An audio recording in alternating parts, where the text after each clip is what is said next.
Buen día, integrantes del seminario Páginas de Nietzsche de la Escuela de Pensamiento Crítico Maestros de la Sospecha.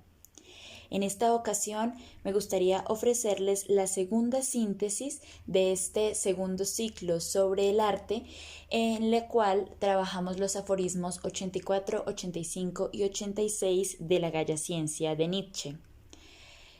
Para la elaboración de esta síntesis fue muy importante la colaboración, los comentarios que nos facilitaron los integrantes del seminario, así como la propia lectura de los coordinadores de este espacio.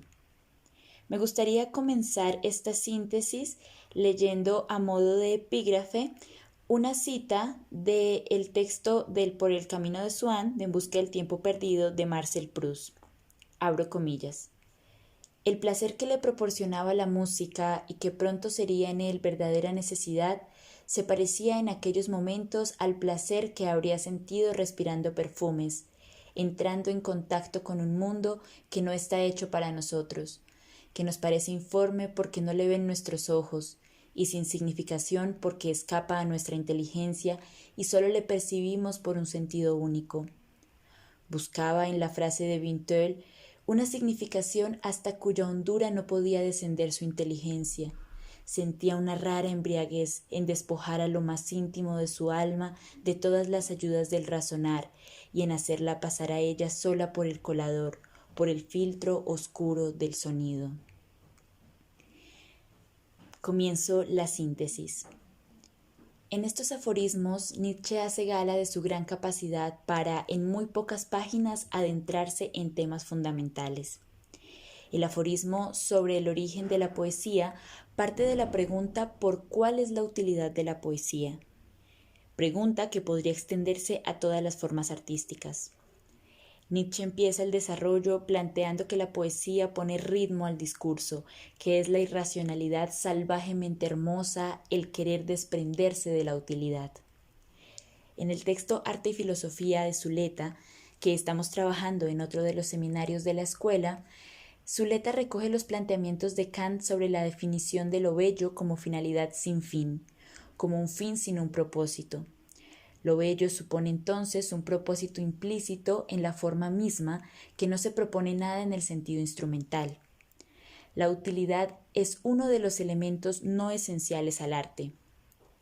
Hannah Arendt dice que entre las cosas que confieren al artificio humano la estabilidad, sin la que no podría ser un hogar de confianza para los hombres, se encuentran algunos objetos que carecen estrictamente de utilidad alguna y que debido a que son únicos no son intercambiables. También afirma que es como si la estabilidad mundana se hubiera hecho transparente en la permanencia del arte, de manera que una premonición de inmortalidad, no la inmortalidad del alma o de la vida, sino de algo inmortal realizado por manos mortales, ha pasado a ser tangiblemente presente para brillar y ser visto, para razonar y ser oído, para hablar y ser leído. Hasta aquí las palabras de Hannah Arendt. Para mostrar que el arte en nuestros días no tiene una utilidad, Nietzsche afirma que la poesía no solo no promueve la comunicación, sino que obra en contra suya. Podríamos entender aquí comunicación como la posibilidad que existe de que el emisor de un mensaje construya un mensaje que sea susceptible, gracias a la existencia de un código común, de ser comprendido por el receptor. Lo que nos permite pensar un trabajo desde la lingüística como el trabajo de Roman Jakobson y que Nietzsche parece anticipar en este texto es que la existencia de ese código común asume la comunicación como un proceso transparente en el que el mensaje es recibido por el receptor tal y como fue dado por el emisor. Sin embargo, en el lenguaje humano, y esto es mucho más evidente en la poesía y en general en el arte, la existencia de ese código común no garantiza una comunicación inequívoca. Por el contrario, existe una infinita posibilidad de combinar los significantes, las palabras, porque éstas no significan en sí mismas, sino en función de la forma en que se combinan unas con otras, lo que hace posible la metonimia, y la forma en que se asocian, se seleccionan y se sustituyen unas a otras, lo que hace posible la metáfora. Ambas, metáfora y metonimia, que hacen que el mensaje entre el poeta y sus lectores no sea único, son algunos de los mecanismos de los que se vale la poesía para que cada lector, al adentrarse en ella, pueda descubrir un mundo infinito de posibilidades de interpretación que van mucho más allá de las palabras del poeta. Sin que lo anterior pierda validez, el pensador alemán va más allá en el tiempo para responder a su pregunta. Frente a esto, Zuleta nos recuerda también que el arte es una actividad primordial para lo humano. Es primordial porque es la forma artística como el hombre se posesiona del universo. Un mundo sin significaciones, nos dice Zuleta, un mundo desnudo, solamente práctico, donde el hombre no pudiera proyectar sus temores, sus esperanzas y no pudiera calificar las cosas, sería un mundo inhabitable. El pensador alemán afirma que efectivamente en otros tiempos más antiguos la poesía y el arte tenían una utilidad supersticiosa. El verso poético y rítmico era el puente entre hombres y dioses, los acercaba. Los dioses tenían en sus manos el destino de los hombres, pero los hombres tenían en el arte una fuerza mágica para influenciar a los dioses y para sacar provecho de ese poder. Ante el arte, los dioses no pueden permanecer indiferentes, pero los hombres tampoco. Nietzsche afirma que el hombre experimenta una subyugación en sí mismo cuando escucha música. El ritmo es una coacción, un movimiento del alma misma. La música tiene la fuerza de descargar afectos, de purificar el alma, de aplacar las fierezas del espíritu. Safransky, en Nietzsche, biografía de su pensamiento del año 2000, nos muestra cómo, para este pensador, el verdadero mundo es la música. Si uno no la escucha, se abriga en el ser. Disculpen. La música lo es todo, una realidad que no habría de terminar nunca. Pero lo cierto es que acaba, y por ello Nietzsche se plantea el problema de cómo seguir viviendo cuando ésta ha pasado. El retorno a la atmósfera de una vida alejada de la música era el problema al que Nietzsche daba vueltas y vueltas. Hay una vida después de la música, pero ¿podemos soportarla? Sin la música, la vida sería un error, escribió alguna vez Nietzsche. La música llega más lejos de los propósitos mismos con que fue concebida. Sus efectos son difíciles de calcular. Un mínimo cambio, una variación produce efectos, produce movimiento.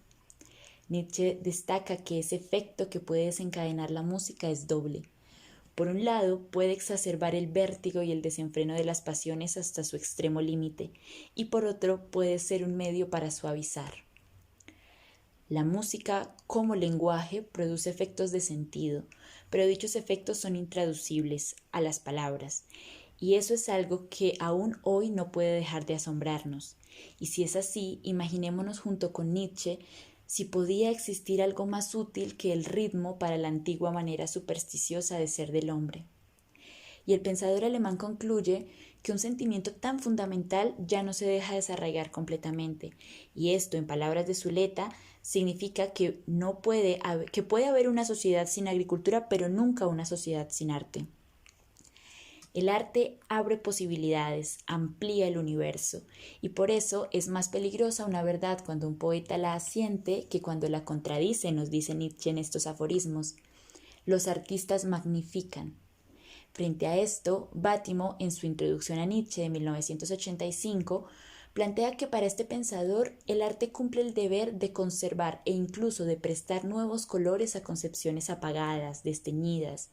La vida que surge de tal modo es solo una vida de fantasma que sale de su tumba o como el regreso en sueños de muertos queridos, pero al menos por algunos instantes el antiguo sentimiento vuelve a despertarse y el corazón late con un ritmo ya olvidado. El ritmo que asombró al hombre podía lograrlo todo, podía descargar las almas de abrumadores pesos. Aquel que poseía la posibilidad de crear, los artistas, se elevaban a la categoría de dioses. Dioses con una maestría capaz de encontrar tesoros ocultos y de transmitir la felicidad. Nos dice Nietzsche, y abro comillas, las cosas y situaciones cuyo valor es considerado como seguro y apreciado para la felicidad humana son los objetos del artista. El arte en Nietzsche, nos dice Deleuze, es estimulante de la voluntad de poder, excitante del querer. El arte solo puede plantearse como afirmativo en relación con fuerzas activas, con una vida activa. La afirmación es el producto de un pensamiento que supone una vida activa con su condición y concomitante. Música y arte embriagan a sus oyentes y por un instante quisieran empujar hacia las alturas a los sentimientos fuertes y superiores, a aquellos hombres de la cotidianidad del alma. Así nos lo plantea Nietzsche de una manera bellísima. El arte aparece entonces como un camino hacia el superhombre, aquel que se atreve a transitar los caminos de la existencia con la capacidad de ver de frente al mundo y de hacerse soberano. Nietzsche hace también en estos aforismos una apuesta política. De un lado, se pregunta si se le prestan alas y orgullosas presunciones al topo antes de irse a dormir, antes de que se arrastre hacia su cueva.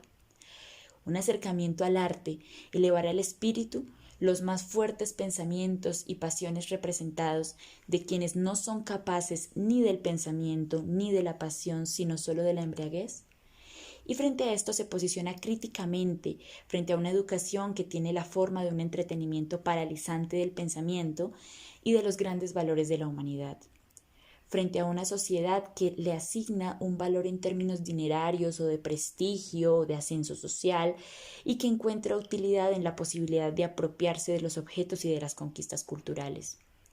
Eso de un lado, esa crítica a la educación que educa al sujeto para el entretenimiento y no para el disfrute y el goce de las posibilidades que el arte abre. De otro lado, Nietzsche, y en esto se encuentra con Marx, afirma que se necesitan los espacios de ocio para cultivar una vida que tenga las posibilidades de dejarse afectar, mover y conmover por el arte.